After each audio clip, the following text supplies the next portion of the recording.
Hello, welcome to this video walkthrough of the FreeForm instrument from Channel Robot. Hi, my name's Lyndon Mulcahy Parker. I'm the person who works at Channel Robot, so this thing's my fault.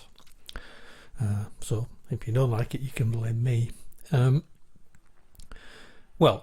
you download the instrument, which I guess you probably have if you're looking at this video, maybe not though, you'll get a folder from us, which you'll get a zip or a RAR, and which when you uncompress will give you a folder called FreeForm Volume 1. Inside that is 40 FreeForm instruments. All sorts of different things in here: basses, pads, acoustic guitars, accordions, organs, all sorts of different things basically.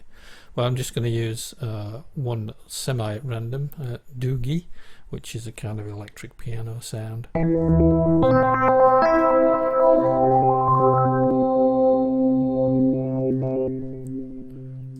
As you can tell, there's quite a lot of kind of crazy modulation stuff going on in there, but we'll get to that in a minute or two. I'll try and turn everything off and we'll go slowly through the interface, but luckily not with any luck, not too slowly. Alright, this is the UI that's common to all of the FreeForm instruments. FreeForm uses the formula engine. It has two voices, a normal voice and a formant voice. This stuff over on this side deals with the normal voice. This stuff over on this side is for the formant voice. And then there's some common controls down the bottom. And then below that, a set of effects. Right. Top left, first thing, just drag this all the way over here. You will be able to hear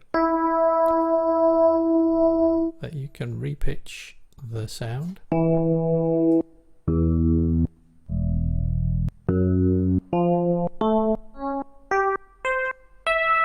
of each voice independently. Just turn that off.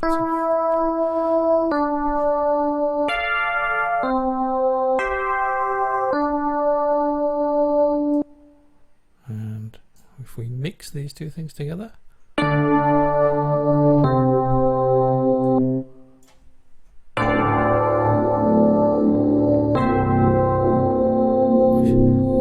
that alone gives you all sorts of different kind of things you can do, but we'll just keep moving. Next along are the sends 1 through 4. They map to these four controls, these four effects down here at the bottom. The four effects on the right are the send effects. We'll talk about the four on the left a little bit later, but you can add different amounts of each of those independently for each voice. Next along is pan, pretty standard stuff, and glide, also pretty standard portamento type stuff. Just make sure that that's off for this. Next, in the center area here, there's a gain control for each of the voices and a way to mix the two voices together in varying amounts, from all of one, all of the other, or something in between. Under that are a set of tabs, 5 of them, commonly used across all here, and an extra one over here for formant. But let's just listen to the normal voice for a second on its own so we can hear what's going on. There's a filter, dedicated filter in each voice. You can turn that on.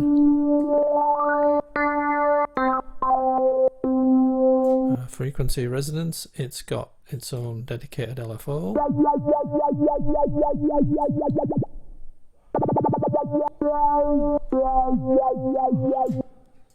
It's also got a dedicated filter envelope.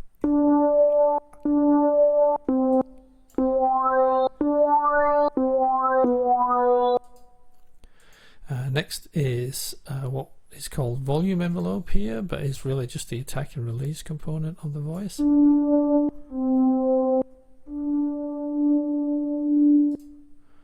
Next, vibrato.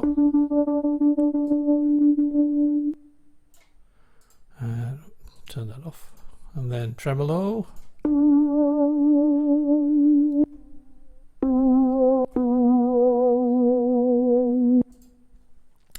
Same controls over this side for the other voice, and you can set all of those, but it's also got formant processing happening. So if we just go listen to the formant voice on its own,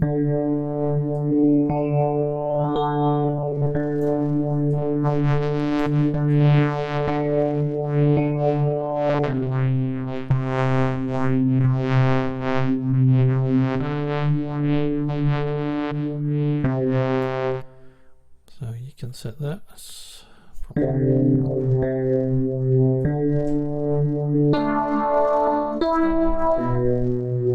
Under that, under these dedicated controls for each of these things, a couple of common areas. There's unison processing from all the way from off to which we go here. We can look at the number of voices. It's playing 2 voices. Up here it's playing 10 voices. There's some spread and fade in that's happening there as well. But that's just that bit. And then a gate. So if we mix these together, the gate applies to both controls. You can set the tempo. This down like this might be more interesting or obvious.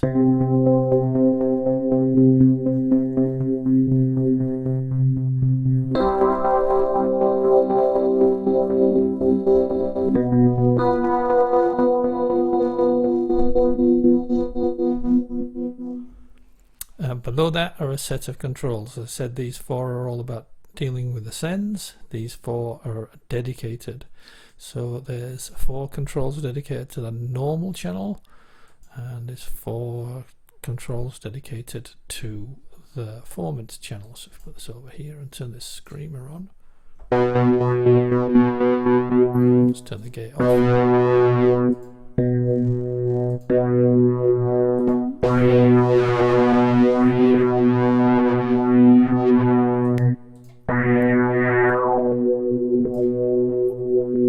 There are quite a few effects that you can choose from in each of these slots for the normal and the formant voices. Okay, the only other major part of the interface to take a look at are these little tabs or little buttons under here. They've got M written on them. They're the modulation. Each control with an M under it has a dedicated modulator. Here's the one for the standard versus sort of normal formant mix. So you get to see what it is you're modulating, what tempo you're working at, and here's a table of values that it's going to move through. You can change the number of steps all the way from 4 to 128. I've got some fairly randomized 94, I think. You can ask it to re-trigger, so every time it gets a new note, it starts at the beginning again, or you can otherwise it'll just loop around this process, as you can see it's doing right here, right now. It's just looping around. You can ask it to be a one-shot, which means that it will take one pass only through this, and when it gets to whatever this value is in the last part of this that you've said, that's where it will stay. And you can add a certain amount of randomness to the to each step as each of these little values. So using that, you can obviously get lots of interesting things happening. So here what I'm doing is just using 4 steps, and then I'm going to maybe set this bigger so you can see, and then randomize that step by some amount, and that's what happens.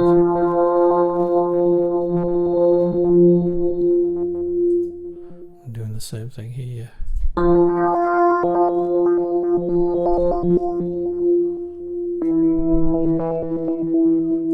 over here and add something.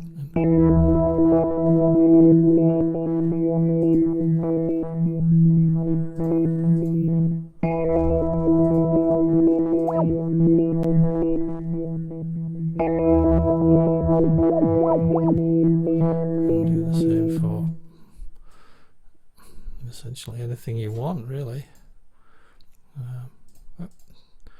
So the other tempo thing that you can set is just set the tempo normally, but you can also say note, which means that each note it will move along down the step. I'll just go. Sorry.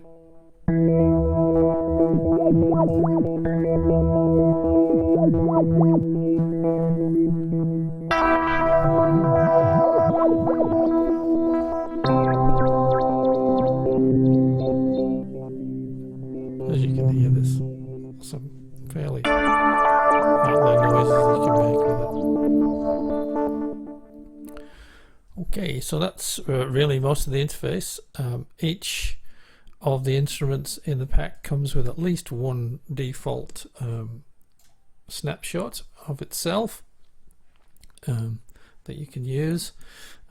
As you can see, there's this folder called snapshots, which comes with the package in with all the other samples. You'll need to copy that or move that to the relevant directory for the operating system you're on. So for a Mac it's different from Windows. I'll try and put something on the website that points at the folder or directory that you're supposed to put the snapshots in so you can see them, and then you can use those if you would like. If you make your own snapshots and you feel like doing so, then please feel free to send them along to us, and I'll put them up on the website, and your fellow users can download them. That's it. I hope you have fun with it. Enjoy yourself, and look out for the commercial products coming using the same engine. They'll be called Folio, but more on those as they arrive. Take care. Bye bye.